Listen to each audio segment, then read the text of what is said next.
Can you guess what we're making today from the ingredients alone? We've got red cabbage and salt. What if I switch the red cabbage for green cabbage? Ring a bell now? We're talking sauerkraut, specifically a red sauerkraut.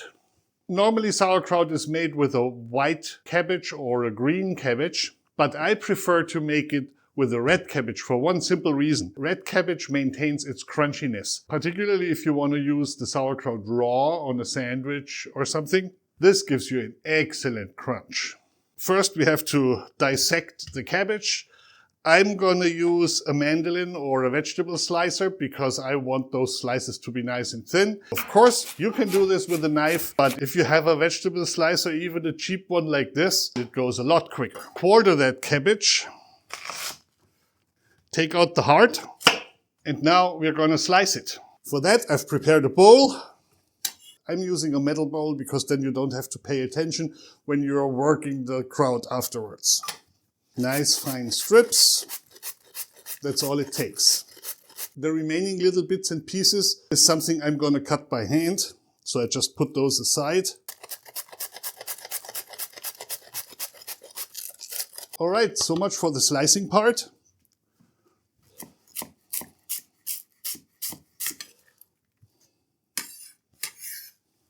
Here's our sliced cabbage. In my experience, 1 head of cabbage is enough for a half-gallon mason jar.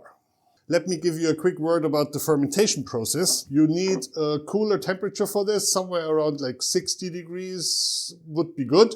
You have a vessel, it can be an open crock pot, so you don't have to use a mason jar. I just find this size suitable for my household. There's these fancy little glass weights you can buy on Amazon, specifically made for wide mouth mason jars.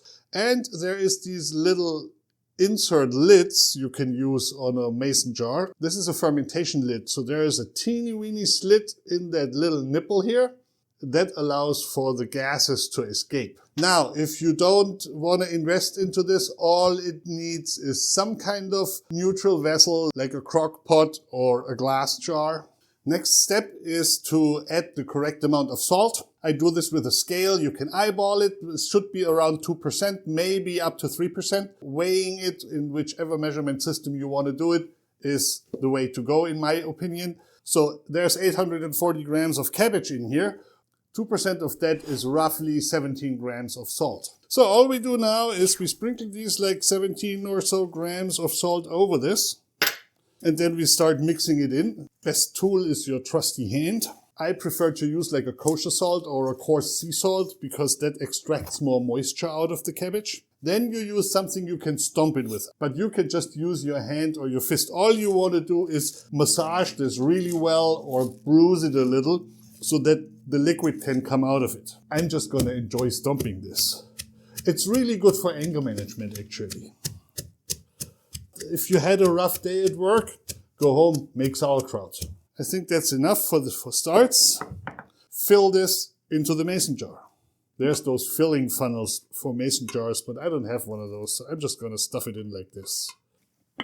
And you want to push that down as hard as you dare in a glass jar, although these things can take a little bit of a beating. And wouldn't you know, this was an entire head of red cabbage, and the jar isn't even full to the rim. You need a weight and all that.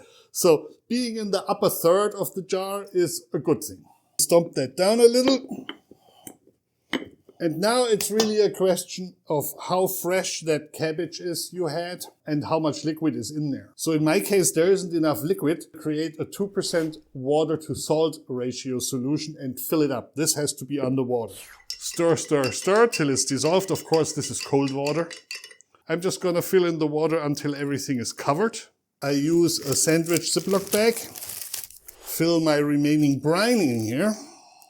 So now I have this like brine-filled little baggie and I toss that in here. It spreads out in there.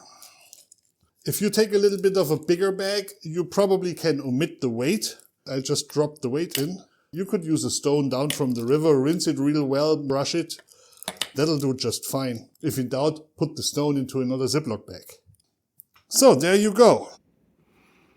So this forms a perfect seal, or perfect enough for our purposes, cover this loosely. If you don't have one of these fermentation lids, you can get away with the regular mason jar lids, screw it down and then go like a quarter turn back so that the gases can push out. With this, you just screw it on.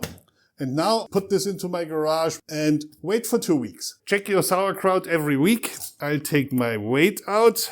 And the first thing is, since I'm using the plastic bag method, is to inspect the plastic bag. You do not want any gunk in here in the fold, because that's a prime spot where mold could develop. I'll take this out. My liquid levels are pretty good. Sometimes the kraut kind of decompresses a little, and that means the liquid level may be too low.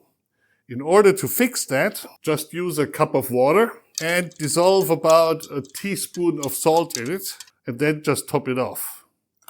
Also make sure there's no debris sticking to the inside here, because that again might be exposed to air and therefore might grow mold. So you want everything that looks like kraut be underwater. So I rinse off my bag and then again make sure there is nothing in that fold.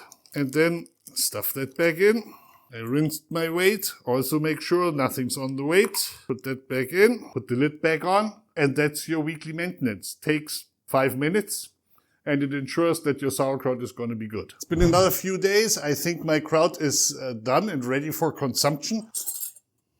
Inspect, there is no mold on top. It smells sour. It's looking good. Let's see how it tastes. I think I'm just putting this into my fridge. It will continue to ferment in the fridge, but at a much slower pace, which means you have plenty of time to think about ways how to use this. You can put it on a hot dog. It makes an excellent side for a bratwurst. And if you want to know how to make bratwurst, you should watch my easy bratwurst recipe next.